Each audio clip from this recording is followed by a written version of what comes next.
സാറേ സാർ അല്പം ലേറ്റ് ആയി പോയി. കുറച്ചുകൂടെ നേരത്തെ ആയിരുന്നെങ്കിൽ ഗാനഗന്ധർവന്റെ പാട്ട് നേരിട്ട് കേൾക്കായിരുന്നു. അത് ഇനിയും കേൾക്കാമല്ലോ. ഇത് ഭയങ്കര പന്തലും സെറ്റപ്പ് ഒക്കെ ആണല്ലോ. അതെ, പാർട്ടി ഫണ്ടിലേക്ക് കാശ് വെച്ചാൽ ഇയാൾക്ക് ദാരിദ്ര്യ. ഇപ്പൊ പൂത്ത കാശിറക്കിട്ടുണ്ടല്ലോ. പടച്ചോനാണ് ഇത് നമ്മള് കോളേജിലെ കുട്ടികളെ സെറ്റപ്പാ. നിങ്ങൾ അകത്തേക്ക് ഞാൻ കുടിക്കാൻ എടുക്കാം. എന്തായാലും സംഗതി കൊള്ളാം. നമ്മുടെ നടേശൻ മന്ത്രിക്കെതിരെ കേസ് കൊടുത്തോളല്ലേ അത്? അതെ, അവള് തന്നെ. അമ്മയ്ക്ക് ഏതോണ്ട് സ്പെഷ്യൽ ആയിരിക്കും. കല്യാണ വീട്ടിൽ വന്നിരുന്ന് ബലസ് ആണല്ലോ. ഹലോ, എന്താ എത്ര വലിയ ചിരി? വേറെ ആരുടെയെങ്കിലും പേരിൽ പീഡന കേസ് കൊടുക്കാനുള്ള ഗൂഢാലോചനയാണോ? ഞങ്ങളുടെ മന്ത്രി നിങ്ങളുടെ എവിടെ കയറിയാ പിടിച്ചത്? കുറച്ചുകൂടി മാന്യമായിട്ട് സംസാരിക്കണം. മാന്യത പഠിപ്പിക്കാൻ നീ ആരടി? വേണ്ട. എന്താ എന്താ പ്രശ്നം? ഇവളെ ഒന്നും അന്തസ്സുള്ള തറവാട്ടി കയറ്റാൻ കൊള്ളത്തില്ല. വിജയൻ സാർ കച്ചറുണ്ടാക്കരുത്. ലോകം മുഴുവൻ അറിയപ്പെടുന്ന വലിയൊരു മനുഷ്യൻ എന്നോടുള്ള സ്നേഹം കൊണ്ട് വന്നിരിക്കുന്ന മംഗലപ്പുറയാണിത്. എന്താ കാതറേ പ്രശ്നം? ഒന്നുമില്ല ചേട്ടാ, ഇത് നമ്മുടെ കോർപ്പറേഷൻ മേയർ വിജയൻ സാർ. നമസ്കാരം. സാറേ, ഉള്ള കാര്യം കണ്ട എനിക്ക് പറയാതിരിക്കാൻ പറ്റത്തില്ല. തൊലിവെളുപ്പും വെച്ചുകൊണ്ട് നാട്ടിലുള്ള മനുമരെ നാണം കെടുത്താൻ ഇറങ്ങിയിരിക്കവള്. പിന്നെ എനിക്കിച്ചിരി വിദ്യാഭ്യാസം കുറവായതുകൊണ്ട് വായി വരുന്നത് പച്ച തെറിയായിരിക്കും. ദാസാറിനറിയോ, ഞങ്ങളുടെ മന്ത്രിക്കെതിരെ കള്ളക്കേസ് കൊടുത്തോളോ അവള്. എന്തുമായിക്കോട്ടെ, അതിനിങ്ങനെ പരസ്യമായിട്ടൊരു സ്ത്രീയോട് ഇത്ര മോശമായി സംസാരിക്കുന്നത് ശരിയാണോ? രാഷ്ട്രീയ നേതാക്കൾ ആദ്യം പഠിക്കേണ്ടതും പാലിക്കേണ്ടതും സംസ്കാരത്തോടെ പെരുമാറാനാണ്. ഈ മന്ത്രിസ്ഥാനവും ചെയർമാൻ സ്ഥാനവും ഒക്കെ ജനങ്ങളെ ബുദ്ധിമുട്ടിക്കാനും പീഡിപ്പിക്കാനുള്ളതല്ല, അവരെ സേവിക്കാനുള്ളതാണ്. അത് നിങ്ങൾ മറക്കരുത്. അതെങ്ങനെയാ ദാസേട്ടാ, ഇതൊക്കെ മനസ്സിലാക്കാൻ വിവരം വേണ്ടേ? ഈ നാട്ടിൽ ഒരു പിയൂൺ ആകാൻ പോലും മിനിമം വിദ്യാഭ്യാസ യോഗ്യതയും ട്രെയിനിങ്ങും ഒക്കെ വേണം. പക്ഷേ നമ്മുടെ നാട് ഭരിക്കുന്ന ചെയർമാൻമാർക്കോ മന്ത്രിമാർക്കോ ഇതൊന്നും വേണ്ട. വേണ്ട, ഫാദർ പറഞ്ഞത് ശരിയാ. പക്ഷെ സർവകലാശാല ബിരുദമില്ലെങ്കിലും നാട് ഭരിക്കുന്നവർക്ക് ജീവിതാനുഭവം വേണം. പട്ടിണിക്കാരന്റെ വിശപ്പും വേദനയും മനസ്സിലാക്കാനുള്ള ഹൃദയം വേണം, മനുഷ്യത്വം വേണം. പലർക്കും അതില്ലാതെ പോയതാണ് നമ്മുടെ നാടിന്റെ ശാപം.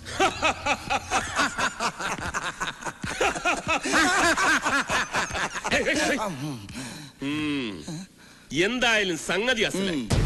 നടേശൻ മിനിസ്റ്ററോട് കളിച്ചാൽ കളിസംഘം കല്യാണ വീട് വരെ എത്തുമെന്ന് അവൾക്ക് ഇപ്പൊ ബോധ്യമായി കാണും. അല്ലേ തങ്കപ്പ? കൊമ്പൻ സ്രാവിന്റെ അടുത്ത് കരിക്കാടി ചെമ്മീൻ കളിക്കണ പോലെ അവക്കട ഒരു കളി.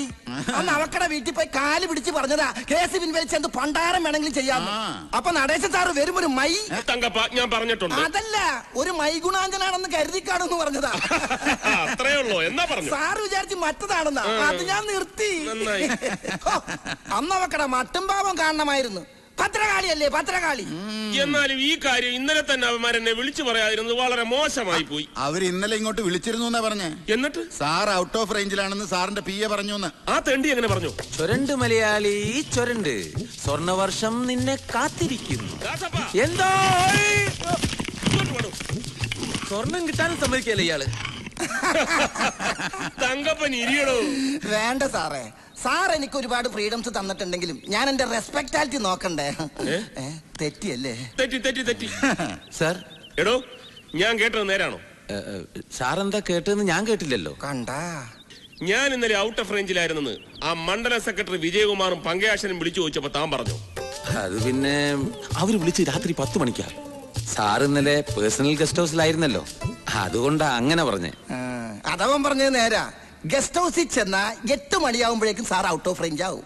9 മണിയായാല് സ്വിച്ച് ഓഫ് ആവും. അല്ല, ഈ വീക്ക്നെസ് ഒന്നും നമ്മുടെ അണികൾക്ക് അറിയില്ലല്ലോ. അറിഞ്ഞാലും നടേശൻ ഒരു ചുക്കുമില്ല. തങ്കപ്പ, എന്തോ ഈ മന്ത്രിപ്പണി എന്ന് പറയുന്നത് തന്നെ പോലെ ചുമ്മാ MLA പണിയല്ല. നാട്ടുകാരോടും കൂട്ടുകക്ഷികളോടും പ്രതിപക്ഷത്തോടും ഒക്കെ വികസനം എന്ന് പറഞ്ഞ് വായിട്ടലിച്ച് ഓരോ പദ്ധതികൾ ഉണ്ടാക്കി 10 കാശുണ്ടാക്കുമ്പോ മനുഷ്യന്റെ ഊപ്പാട് വരും. അപ്പൊ ചില വീക്ക്നെസ്സുകളൊക്കെ ആകാം. ഈ ടെൻഷന്റെ ഇടയിൽ ചില റിലാക്സേഷൻ ഒക്കെ വേണ്ടേ? ഏത് അതെ, മറ്റു മന്ത്രിമാരെ പോലെ അത്ര വലിയ കുഴപ്പമൊന്നും നടേശൻ സാറിനില്ല. വെറും സിമ്പിൾ 3 വീക്ക്നെസ്. MPL. അതെന്നത് MPL? ഞാൻ പുതുതായിട്ട് കേൾക്കാണല്ലോ. മണി, പവർ ആൻഡ് ലേഡീസ്. പച്ച മലയാളത്തിൽ പറഞ്ഞാൽ പണം, പദവി, പെണ്ണ്. മുഴുവൻ വീക്ക്നെസ്സുകളുള്ള മന്ത്രിമാരുടെ ഇടയിൽ വെറും 3 വീക്ക്നെസ് ഉള്ള ഞാൻ ആദർശിതിരുന്നല്ലോടോ. അല്ലേലും ഇച്ചിരി വീക്ക്നെസ് ഇല്ലാത്തവരായിട്ട് ആരാ ഉള്ളേ?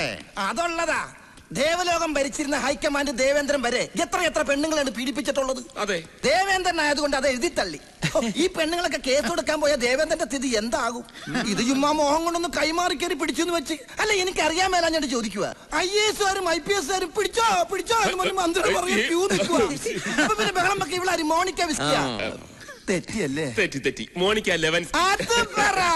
നടേശൻ സാറ് വേണ്ടാന്ന് പറഞ്ഞിട്ടല്ലയോ? ഇല്ലേൽ അവളുടെ പില്ലർ അടിച്ചതൊക്കെ ഫൗണ്ടേഷൻ ഞാൻ ഇളക്കത്തില്ലായിരുന്നോ? അതൊന്നും വേണ്ട പാപ്പച്ച. അല്ലാതെ തന്നെ ഞാൻ അവളെ എന്റെ കാൽച്ചുവട്ടിൽ കൊണ്ടുപോയി. മിനിസ്റ്റർ നടേശൻ ഒന്ന് ആഗ്രഹിച്ചാൽ അത് നേടിയേ അടങ്ങും. കേസിന്റെ വിധി ഒന്ന് വന്നോട്ടെ. വിധി എന്തോ ആയിക്കോട്ടെ, തോറ്റാലും ജയിച്ചാലും ഞാനതിന് കാര്യമാക്കുന്നില്ല. ഇപ്പൊ തന്നെ ഒരു ജീവപര്യന്തം ശിക്ഷ അനുഭവിച്ചതിന് തുല്യായി. ജീവപര്യന്തം ശിക്ഷ അനുഭവിച്ച ഒരാൾക്ക് വധശിക്ഷ കൂടി കൊടുക്കണമെന്ന് ഒരു കോടതിയും പറയില്ലല്ലോ. അത് തന്നെയാ ഞാനും പറയുന്നത്. വിധി ന്യായം കേൾക്കാൻ അമ്മ ഇനി കോടതി വരാതെ പോയി കാത്തിട്ട് നിൽക്കണ്ട. നമ്മൾ ഒരുമിച്ച് നാളെ കോളേജിലേക്ക് പോകുന്നു. വേണ്ട മോനെ, ആളുകൾ കൂടിനടുത്ത് പോകാൻ എനിക്കിപ്പോ പേടിയാ. ഇനി കുത്തുവാക്ക് കേൾക്കാൻ വയ്യ. അമ്മ ആരും ഒന്നും പറയില്ല. മുഖ്യമന്ത്രിയുടെ കയ്യിൽ നിന്ന് ഞാൻ പ്രൈസ് വാങ്ങുന്ന കാണാൻ എന്റെ അമ്മ മുൻനിരയിൽ തന്നെ ഉണ്ടാവണം. എന്നാലും ഇല്ല. പിന്നെ എന്റെ പൊട്ട സ്കൂട്ടറിന്റെ ബാക്കിൽ അമ്മ ഇരുത്തി കൊണ്ടുവന്ന കാര്യം ഓർക്കുമ്പോഴാ ആ ലേഖയും ജൂലി എന്നെ കണ്ടപ്പം തുടങ്ങും. എന്റെ പൊന്നു രമേശ, ഈ പാട്ട് വണ്ടി കളഞ്ഞിട്ട് ഒരു ബൈക്ക് വാങ്ങിക്കൂടെന്ന്. 999 രൂപ ഡൗൺ പേയ്മെന്റ്, ബൈക്ക് കൊടുക്കണ എന്റെ പരിസരത്തിൽ ഒരു പേപ്പറും കൊണ്ടുവന്നു. ഇവിടെ എവിടെയോ കാണണോ അത്? ഈശ്വരാ, അമ്മയൊന്ന് സമ്മതിച്ചെന്നാ മതിയാ.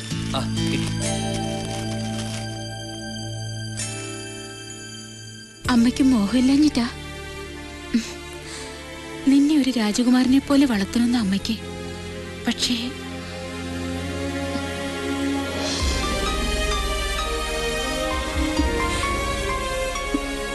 മോന്റെ അച്ഛനുണ്ടായിരുന്നെങ്കിൽ ഇപ്പോ.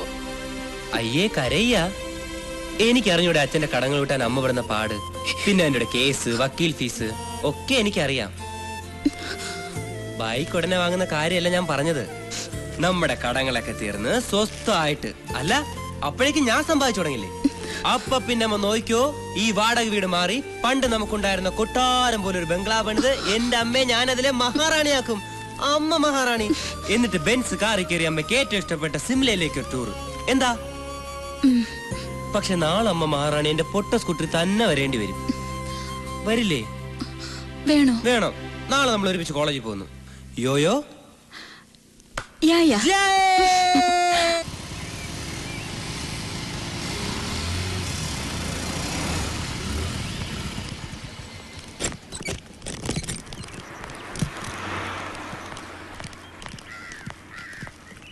എന്റെ അമ്മ ഇത് എന്തു പറ്റി? ഭരണകക്ഷികൾ കൂട്ടത്തോടെ വല്ല ജനസമ്പർക്ക പരിപാടിയാണോ? പിന്നെ അല്ലാതെ തന്നെ കിട്ടാൻ വേറെ മാർഗമൊന്നുമില്ലല്ലോ. ഇവിടുത്തെ ലാൻഡ് ഫോണിൽ വിളിച്ചപ്പോ ഈ നമ്പർ നിലവിലില്ലെന്നാ പറയുന്നത്. അത് കട്ടായിട്ട് കുറച്ചു നാളായി. എങ്കിൽ പിന്നെ ഈ രമേശിന് ഒരു സെൽഫോൺ വാങ്ങിക്കൊടുത്തൂടെ? അല്ല, അതിനു വേണ്ട ഭൂകമ്പം ഇപ്പൊ എന്താ ഉണ്ടായേ? രമേശ, ജൂബിലി സെലിബ്രേഷന് സിനിമാ നടൻ മമ്മൂട്ടിയെ കൊണ്ടുവരാൻ നേറ്റത് ലേഖയില്ലേ? അത് പൊളിഞ്ഞ്.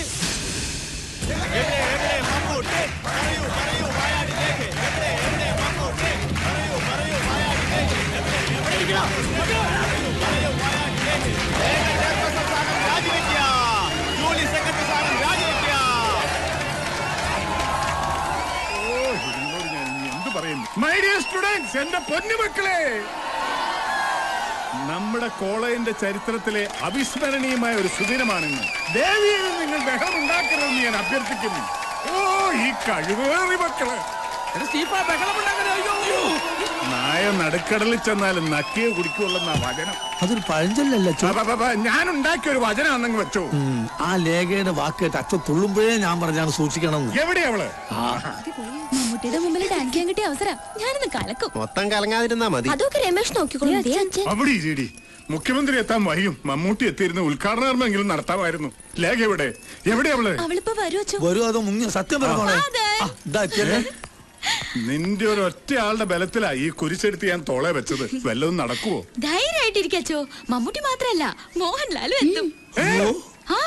സത്യമാണ്. അവസാനം ഞാൻ ഈ കോളേജിൽ നിന്ന് ഓടേണ്ട അവസ്ഥ ഉണ്ടാക്കരുത്. ഓടിയാൽ ഒളിക്കാൻ ഒരൊറ്റ പള്ളി പോലും ഇല്ല, എല്ലാം പൂട്ടിയിട്ടിരിക്കുക. കർത്താവാണ് അതിന്റെ അകത്ത് പെട്ടും പോയി. അച്ഛൻ എന്തായാലും അതുപോലെ വിടില്ല, ധൈര്യമായിട്ട് അനൗൺസ് ചെയ്തോ. സൂപ്പർ സ്റ്റാറുകൾ പുറപ്പെട്ടു കഴിഞ്ഞാച്ചോ? സത്യമാണോ? തനിക്ക് മനസ്സിലായോ ഇപ്പൊ എന്റെ പിള്ളേരുടെ ചോണ? എനിക്ക് മമ്മൂട്ടിയുടെ കൂടെ വന്ന ഒരു ഫോട്ടോ എടുക്കണം. ഞാനും കുറെ നാൾ നടന്നതാണ് അഭിനയിക്കാൻ. പാടോ ഒന്ന് അനൗൺസ് ചെയ്തിട്ടേ ബാക്കി കാര്യമുള്ളൂ. ഹലോ നന്ദിനി.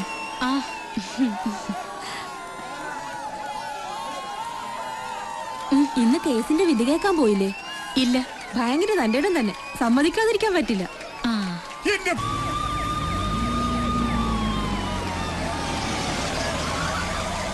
ബഹുമാനപ്പെട്ട മുഖ്യമന്ത്രി ഇതാ എത്തിക്കഴിഞ്ഞിരിക്കുന്നു.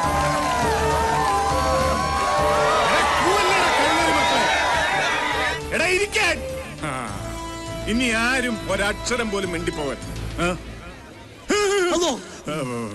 ക്ഷമിക്കണം, മുഖ്യമന്ത്രിക്ക് പകരം ബഹുമാനപ്പെട്ട ആഭ്യന്തര മന്ത്രിയാണ് മക്കളെ വരുന്നത്.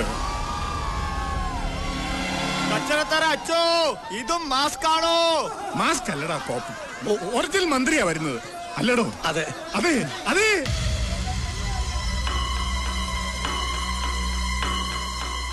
ബഹുമാനപ്പെട്ട ആഭ്യന്തരമന്ത്രി സാക്ഷാൽ ശ്രീ നടേശൻ സാറിനെയും അദ്ദേഹത്തോടൊപ്പം MLA സാക്ഷാൽ SA തങ്കപ്പനെയും PA ദാസപ്പനെയും ഞാൻ ഈ വേദിയിലേക്ക് സ്വാഗതം ചെയ്യും.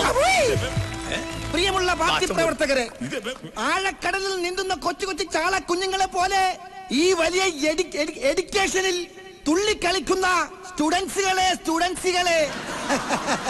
സന്തോഷം കണ്ട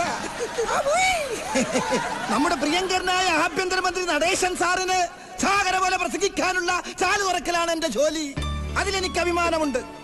പ്രിയമുള്ളവരെ, ഞാനും എന്റെ പാർട്ടി SDCPയും ഇന്ന് വളരെ സന്തോഷത്തിലാണ്. കാരണം സുനാമി തിര പോലെ രാഷ്ട്രീയ ജീവിതത്തിൽ നിന്നും നടേശൻ സാറിനെ തുടച്ചു മാറ്റുമായിരുന്ന ഒരു വലിയ കേസിന്റെ വിജയമറിഞ്ഞ സന്തോഷത്തിലാണ് ഞങ്ങൾ എല്ലാവരും. കടലമ്മയുടെ കൃപയാൽ കോടതി നടേശൻ സാറുടെ കൈകൾ പരിശുദ്ധമാണെന്ന് പ്രഖ്യാപിച്ചു കഴിഞ്ഞു.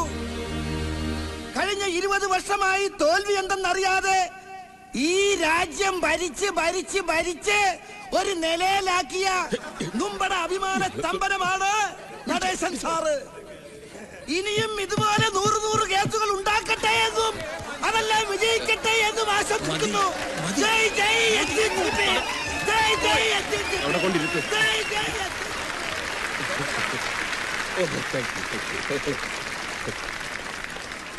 ബഹുമാനപ്പെട്ട ഫാദർ കച്ചറത്തറ, മറ്റു ഗുരുക്കന്മാരെ, രക്ഷകർത്താക്കളെ, പ്രിയ വിദ്യാർത്ഥിനി സുഹൃത്തുക്കളെ, ബഹുമാനപ്പെട്ട CMന് അത്യാവശ്യമായി ഡൽഹി പോകേണ്ടി വന്നതിനാൽ ഇവിടുത്തെ ചടങ്ങിൽ പങ്കെടുക്കാൻ അദ്ദേഹം ഏൽപ്പിച്ച അനുസരിച്ച് വന്നതാണ് ഞാൻ.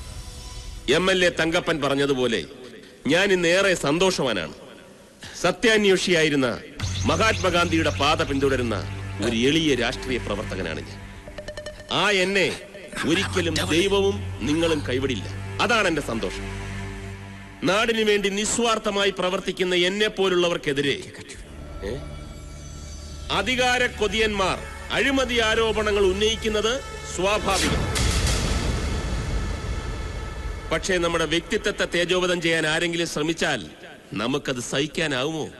അതും സ്വന്തം വകുപ്പിലെ ഉത്തരവാദിത്തപ്പെട്ട തസ്തിക കൈകാര്യം ചെയ്യുന്ന ഒരു സ്ത്രീ.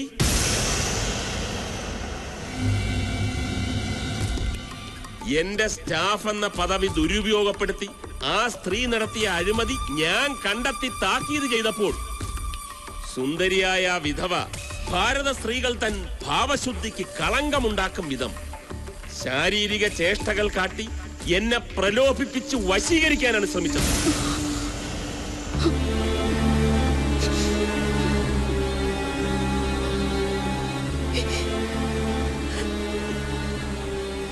ഈ വിദ്യ ഇതിനു മുമ്പും പലരോടും പല പ്രാവശ്യം ആ സ്ത്രീ പ്രയോഗിച്ചിട്ടുണ്ട്.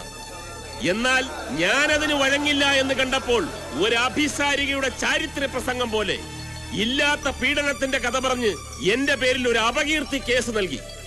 പക്ഷേ സത്യം ജയിച്ചു. കോടതിക്ക് എന്റെ നിരപരാധിത്വം ബോധ്യമായി. ഇത്രയൊക്കെ സംഭവിച്ചെങ്കിലും എനിക്ക് അവരോട് പ്രതികാരമില്ല. ചെയ്ത തെറ്റ് മനസ്സിലാക്കി പശ്ചാത്തപിച്ച് മാപ്പപേക്ഷിച്ചാൽ എല്ലാം മറക്കാനും പൊറുക്കാനും ഞാനിപ്പോഴും തയ്യാറാണ്. പക്ഷേ ഇനിയെങ്കിലും സ്വന്തം സൗന്ദര്യം മാന്യമായി ജീവിക്കുന്നവരെ ഉപദ്രവിക്കാൻ വേണ്ടി ഉപയോഗിക്കരുതെന്നും മാന്യതയുടെ മുഖംമൂടി അണിഞ്ഞ് ഒരു കുലടയായി ജീവിച്ച് ഈ സമൂഹത്തെ നശിപ്പിക്കരുതെന്നും ഈ അവസരത്തിൽ ഞാൻ അവരെ ഓർമ്മിപ്പിക്കുന്നു.